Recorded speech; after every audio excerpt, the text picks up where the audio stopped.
Controversy at a Bronx middle school as a white principal tangles with black students over Black History Month.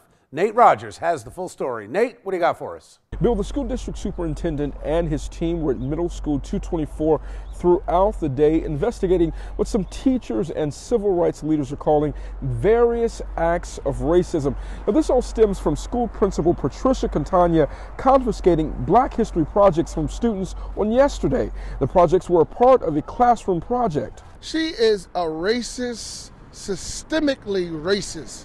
For her to be able to continue to act like Black lives and Black history doesn't matter is absurd. The National Action Network held a rally here on Monday after the principal reportedly asked a teacher to stop teaching Black history lessons. Now, this isn't Catania's first rodeo. In 2013, she was accused of targeting Black and Latino students at a previous school she worked at. The school district tells me after an investigation, those claims were unfounded. We are not just going to let this sit down another day, so we're going to turn up the heat. In a statement, a district spokesperson said, quote, "All schools must provide a supportive and inclusive learning environment, and there's no place for discrimination or bias of any kind in our schools." Now, the school district also told me Catania returned those projects to the students later in the day, but they wouldn't say why she took them away in the first place. The National Action Network will be back here at the school tomorrow at 3 o'clock hosting another rally. They're calling for the principal to be fired.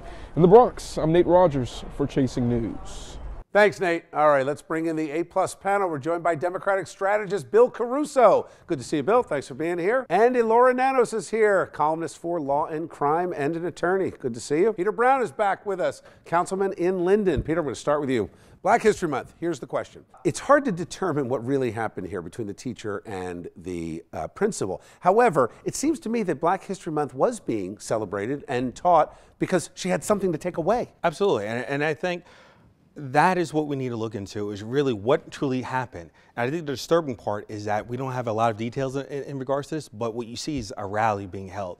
And the message that's being put out there that the teacher or the principal doesn't want to celebrate Black history. I mean, what is really going on here? This is what I'm thinking when I hear this. My spidey sense is tingling. Something is going on between this teacher and this principal. Principals certainly do have some input over curriculum, but it sounds here like there's some kind of personal issue between these two people. And the students, let's be serious, teenagers are not going to just go out and take to the streets on their own. You know that somehow this teacher was involved. Had something to do with it. You know that happened. And the principal went crazy afterwards.